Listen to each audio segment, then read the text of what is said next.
Good morning, class. Today's lecture, today is October the 14th. So this is the video for October the 15th.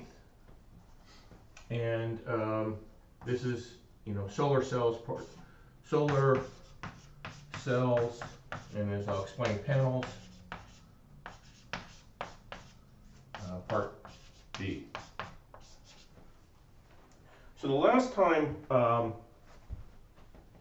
we established that a solar cell was a p-n junction, and you put leads on the p and the n side, and if you put a positive voltage on the p side, you get a current that flows, and we derived that that current, I, is some constant times a current and sort of majority current in one direction that's given by e to the minus EB minus EV over KT minus a purely barrier current.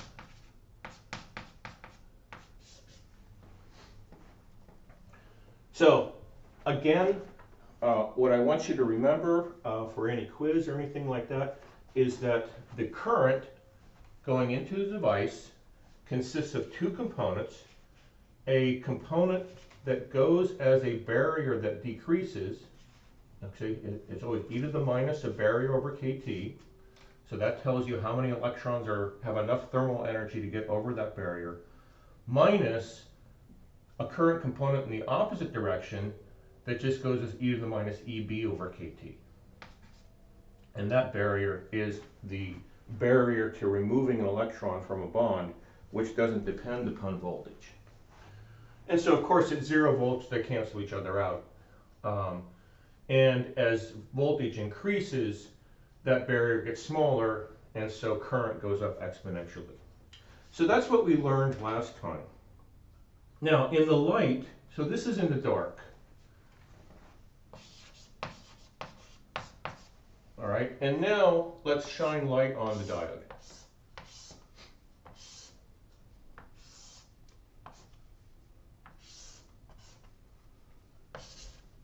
So that's my little symbol for light. And I'm just going to write down the equation. Okay.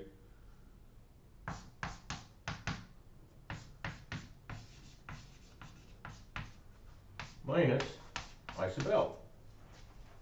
That is, it's the same current as before.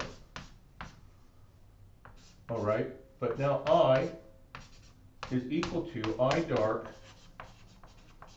minus I light. And so the light produces a current in the opposite direction. Now, in the notes, I have some pictures there that shows why this is true. Here, I just want to relay it to this component here. Remember, this component here was due to thermal energy ripping electrons off of the bonds. And when those electron-hole pairs were formed, they went in the opposite direction because they liked going toward, the electrons liked going toward the positive terminal. And I don't want to draw a bunch of pictures here because I just want to describe it then. This is like, in fact, it's the same thing. The light causes electrons to rip off the bonds, okay? And so just like this component, it goes in the opposite direction. Now, importantly, okay, if you look at the overall current voltage characteristic, then, okay, if this is I, and this is V, and this is in the dark, then you just slide that curve down by an amount I sub L to give the current in the light.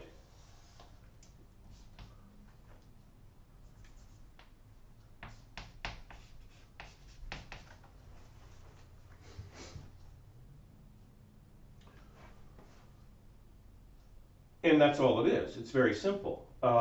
So the brighter the light is, the more this slides down. That's it. That's all there is to it. Okay, now, what I want you to understand, very importantly, is that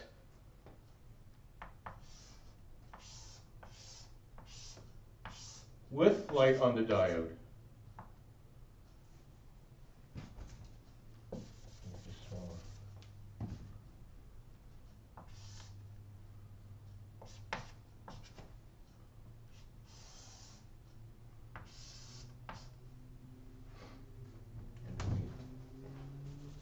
light over here.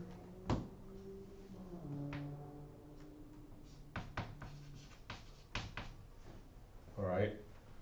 So in these derivations of current versus voltage, right, for example, in the dark here, okay, what we derived is the current going in that direction, the current going this way versus a positive voltage going in that direction. All right. And so what I've said here is that, okay, in the dark that makes perfectly sense. You apply positive voltage and you push current in that direction. When you shine light on it, that current in that direction is the dark current minus I sub L. And what you see here is that the absolute value of I dark minus IL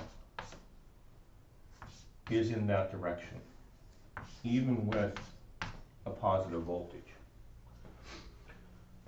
So I can go to any positive voltage up to what is called VOC, which is where on this curve, okay, as I increase the positive voltage, then it flips and the current goes back into the diode like it did before. Now that's extremely important, because what it means is that I can supply current to a load. For example, I can put your cell phone battery, okay? I can connect it to that load, to that solar cell.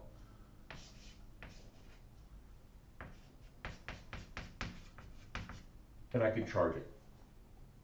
So when I shine light on the diode, I produce current coming out of the device, so I can charge a load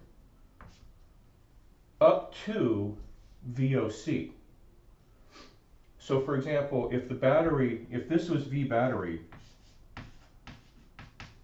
right, let's say VOC was 0.6 volts and my battery was 0.25 volts or 0.4 volts or something less than that, I could charge that battery because, because I can supply current going into the battery. And there's various terms for this. It's called fourth quadrant behavior or something like that. But all you have to realize is that because of the overall current voltage characteristic, I can get a negative current, that is a current coming out of the device, for a positive voltage. And you absolutely have to have that in order to produce solar power, okay, or solar or electric power. So, you know, again, you know, I like to relay this because you always see, well, not so much anymore, but you used to see lots of articles on the internet saying, oh, a new way to produce solar power. These days, it's mostly trying to make solar cells work better, but sometimes you would see some completely radical device. And so this has to be able to happen.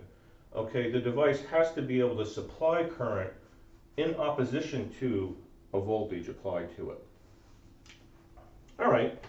Now, the third thing I want to convey here is that of course, then you're usually interested in a voltage way out here somewhere. You're not really interested out here because you want to supply power to something, and so usually you're interested in where the applied voltage is much bigger than kT. kT is the thermal energy. Or remember, kT we went through in the last lecture is 0.026 electron volts. So for a voltage much bigger than 0.026 volts, which is usually when we're interested, we can neglect this component, okay? If you look up here, so EB is usually around 1 electron volt. And so, and remember, going from volt to electron volt is the same number. So if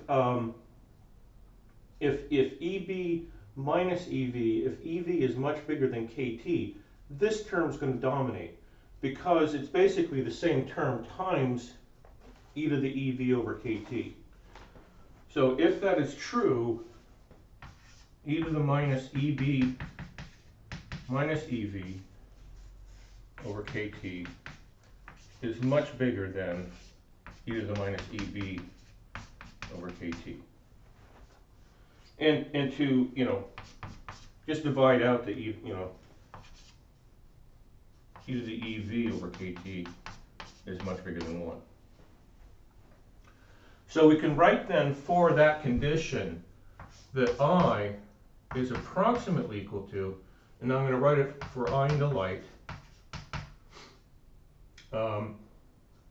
A e to the minus EB minus EV over KT. I always tend to do that. I combine the K and the divides. Okay, so I'm neglecting that other term there, minus IL. And that makes things very much more simple because now I can solve for VOC. VOC is where I equals 0.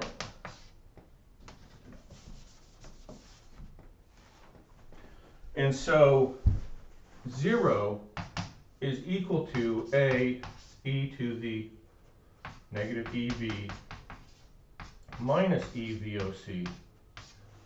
OC stands for open circuit, by the way, here. But that's not important right here. Minus IL. So the third thing is I want you to understand that usually you're interested in understanding what's happening with the device for a voltage much bigger than KT. KT is here, right? It's 0.026 volts.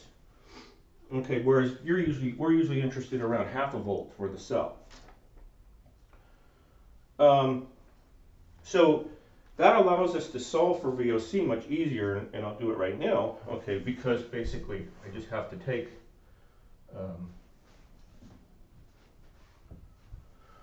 this over there. Okay, now what I'm going to do, and I'm doing this because remember, this is always positive, that term, because the barrier is always bigger than EVOC.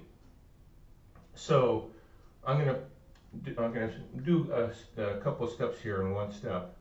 Okay, I'm going to write A over IL is equal to e to the positive EV minus EVOC over KT. Okay, and the reason why I've written it that way is because now, all right, this is e to a positive quantity. All right, going onward. Just making sure I'm not losing focus. So, So now just taking the logarithm both sides, I can write that the logarithm of A over IL is equal to EV minus EVOC over KT, and I'll just put the KT over there. And so VOC. Now I'm gonna write EVOC, but remember this is energy EVOC, and it's volts in the same number. Is equal to, bring that over, EV minus KT, the logarithm of A over IL. So if I plot VOC versus temperature, and remember, of course, it's temperature in Kelvin, it starts at EB over E, and it goes down linearly.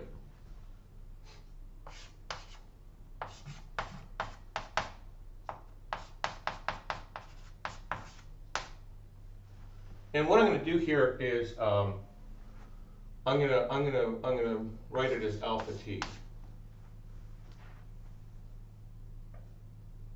just so it's easier to think about. And now EB, as I said, is usually around 1 EV, so this is usually around 1 minus alpha T volts. In your homework problem, okay, you were given a solar panel with a certain VOC and a certain change of VOC. I'm just checking make sure my focus is okay. All right, it's sufficient. I'm gonna walk around this way.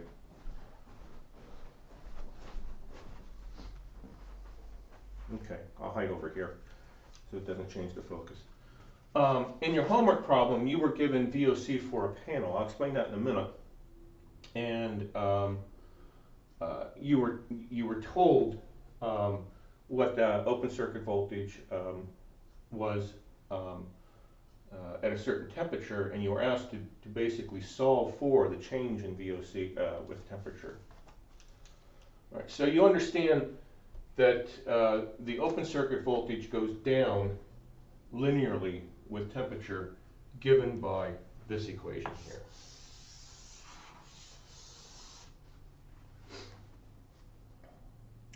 And that's all I want to get across. Why are we so interested in VOC? Well, that represents the maximum voltage I can apply current to a load with. So for example, it's the maximum voltage I can charge a battery with. All right, and finally, we get to solar panels. All of this has been solar cells. Now, the easiest way to understand a panel is that it's just a daisy chain of cells. And so what I'm going to do is I'm going to first draw a panel looking edge on with some cells.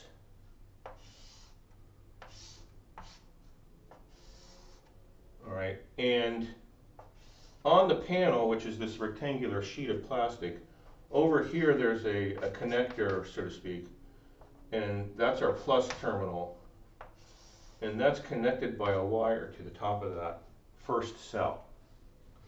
And then there's a electrode underneath that cell so that you can do this. So PN, connected PN, so they're connected in series.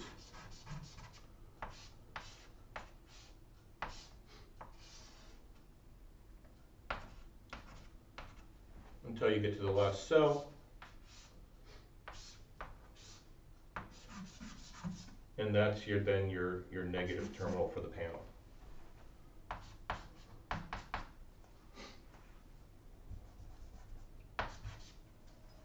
And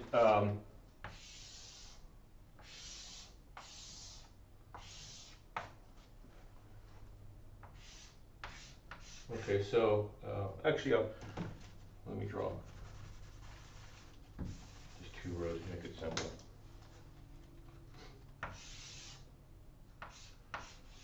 So what I've done is I've drawn 1 row.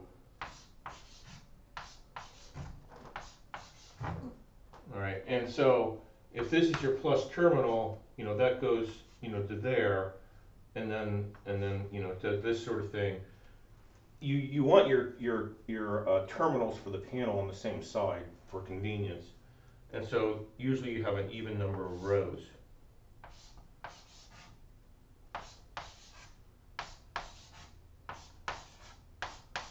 So this picture kind of wraps around until you get to this last one here.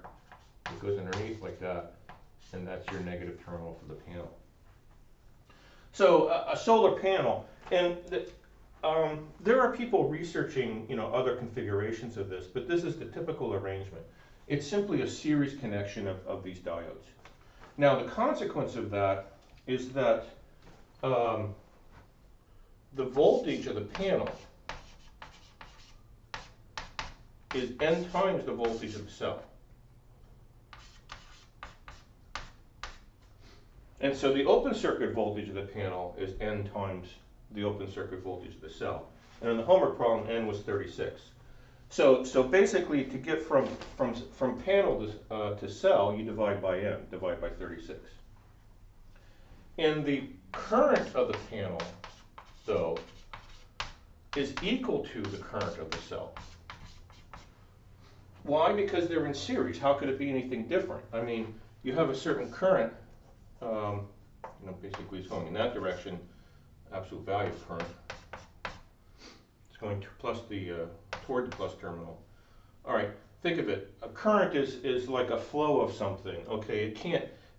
All these things are connected in what's called in series, which means they're one after another. You know, it has to be the same in all of them, because where else could it go? That's Kirchhoff's law for the electrical engineers in the audience. But basically, it's just common sense, right? The current going through each cell has to be equal to each other. So the current of the panel is equal to the current of the cell. And you need to have that understanding in order to do the homework problem. So that's all I'm going to teach you about solar cells and solar panels. There's more, you know, we could go over in terms of the systems, how you connect them to the grid and things like that. But we'll reserve that for another course. For example, there's ELEC 628 that you can take past this course, and we'll give you more discussion, a lot more discussion of how you use these things. Now, before we leave, since the current has to be the same in every cell has to be illuminated, and ideally illuminated the same. All right, if you think about it, okay, if I somehow took my hand and shade one cell, in that cell then, right, I would be equal to 0 at 0 volts, okay?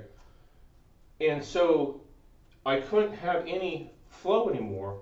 And so if I have a solar cell and I cover one cell, it can no longer supply current and in the opposite direction of voltage. And so, you know, if you go over here, I shade it, immediately goes up to here, it goes up to 0, where my operating point is. So it's very important that a solar panel be uniformly and completely illuminated. So if you put up a solar panel somewhere where there's shading, like there's trees around or something like that, you have to make sure that there's no chance that that shading at any part of the day can cover even one cell. Now, and finally, the last point here, partly we do this daisy chain arrangement because it's just easy, right? It's an easy way to connect the solar cells together in a circuit. Okay, but also remember power is current times voltage. And what we'll learn later is that ideally for generation of power, we want V to be high and current to be low. Now why is that? Okay, it's because ultimately all these solar panels have to be connected together to supply the house or whatever system we're supplying. And that has to go through wires.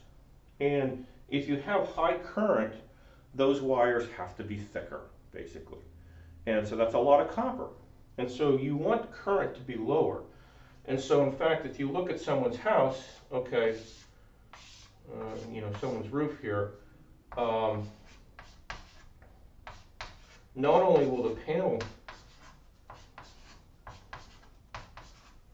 be connected, not only will the cells within the panel be connected, but frequently all the panels themselves will be connected so that this voltage can be as high as possible, sometimes 600 volts, which means that actually, you know, okay, the voltage is pretty high of a solar panel installation.